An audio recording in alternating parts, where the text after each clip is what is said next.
The Greens want to control your life. Let's have a look. Hello everyone, Florian here and welcome to another episode of HeiseSays. Grab your stein of coffee because this article that I want to look at is discussing a policy from the Greens, which sounds all good and nice and fantastic, but really it's very invasive and very controlling of them. And frankly, well, I want to get your opinion on this. Am I just a grumpy old boomer, or are they just stepping a little bit too far? So, a bid to protect personal life with after-hours comms ban. Okay, an after-hours comms ban. That's what they're proposing. So I haven't read the article. I'm assuming your boss or business can't contact you when you're not on the clock or after hours in your personal life. Now, here's the thing. Here's an example from today. We had an issue on the job that we're working on, access to a fire booster. It's all worked out. It's all fine now. I had to talk to the hydraulic engineer because it's his department, his part of the project that he's responsible for. I rang him up, left a message. Got a phone call rather promptly. And we discussed it. All good. And then he just mentioned, I'm in Victoria. I'm on the Great Ocean Road. He's on holiday. He's left early, going on holiday, dealing with work stuff as he goes. He says, call me if ever you need, if any issues arise. All good. Now, this is a different world. This is a professional that, takes responsibility for a part of a project. So the idea of not being able to call someone when they're at personal time or even when they're on holiday, it can't happen sometimes because stuff needs to get done, deadlines need to be met, and you've got to be available for that. But of course, there's a bit of give and take in those type of relationships, and it's modern and professional.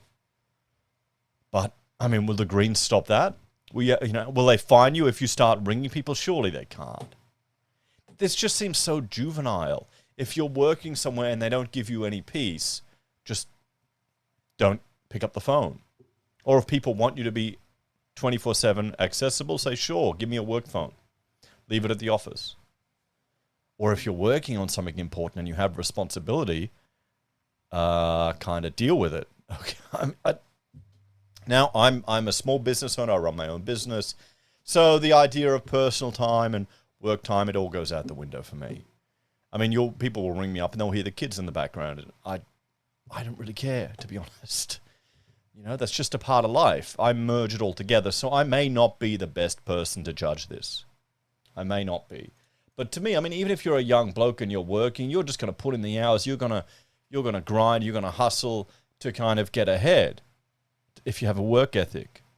Not if you're one of the slothful people that are giving up. So, employees should have the right to ignore work-related emails, calls and texts once they clock off. As part of a Greens push for new fair work protections. Well, don't you already have the right to do that? If your boss is bitching and moaning, what you do is you find another job. Unemployment is pretty low at the moment. The only thing is if you don't have any skills. You could also become a politician, eh? Greens leader, Adam Band, they all look the same. Now, I swear I have that face disease or face blindness where you can't tell one person from the other. Now, he's the new Greens guy, isn't he? He looks exactly the same as the last one. They all look the same, don't they? I can't tell. I can't tell.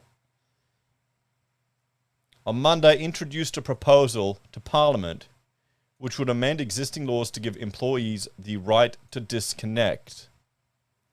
Then you also have the right, then, to ensure employees can't access any social media during business hours. They can't even have their phone on them then. They've got the right, you have the right to expect them to disconnect. Hey? If passed, the bill would prevent employers from contacting employees outside of work hours and ensure employees are not required to monitor, read, or respond to emails, calls, or any other work-related communication once they have logged off. Oh, boy. The bills allow for an exception in case of an emergency and genuine welfare matters, or if the employee is entitled to an availability allowance as part of their salary. An availability allowance as part of their salary? What the hell is this? This is why Australia isn't competitive to other countries overseas, guys. It's this type of bullshit. Could you imagine someone who you're working with and you ring them up just to clarify something. You know, maybe they did something during the day and you just need to touch base to find a file or something. Maybe they haven't followed procedure. And they go, oh, no, sorry, I can't talk to you because I haven't got my availability allowance as part of my contract. As opposed to someone who goes, yeah, no problem, it's there, all good, talk to you later. Who do you think will have a longer career? Who do you think is going to be the first one you're going to cut? But we can't say that now, can we? This is the type of just petty little shit that's going to get in the way of people succeeding. And don't get me wrong, I mean, you need to have personal downtime. And if people are overstepping the mark, you've got to, well, I'd suggest looking somewhere else. But come on. There's a simple principle underlying this bill. When you clock off, you should have the right to log off, and you shouldn't have to answer phone calls, emails, or texts from your employer unless you're getting paid for it. The bill is not about limiting the ability of employers to communicate with their employees to get work done. It will promote a healthier work culture that empowers working people to screen their bosses' calls when they're off the clock. I mean, how many of you have to put up with this, where it's not reasonable? Mr. Brandt said, existing Fair Work laws were drafted and passed before advances in technology enabled people to be constantly connected to their work. You can just turn it off, okay? He urged the government to support the proposal and said it was about recognizing work should not consume every aspect of life and people should be allowed to recharge. The right to disconnect is about giving workers freedom to switch off and focus on their personal lives outside of work, he said. Your time is your own and your employer does not have the right to contact you by text, email, or phone when you're enjoying your leisure. So let's have a talk about this one, guys. So I have no issue with the principle here, but I don't see why it's any part of the government's business. There should be it's an expectation. It comes down to the individual.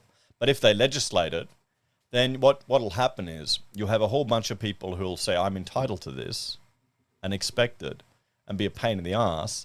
And then you'll have other people that, well, don't even realize it's a thing and won't even care. Just turn off your bloody phone. We don't need the bloody nanny state to get this involved in our lives. You tell me, guys, am I just becoming bloody evolving to super old boomer mode? I don't know, guys. It just seems too much. Typical Greens.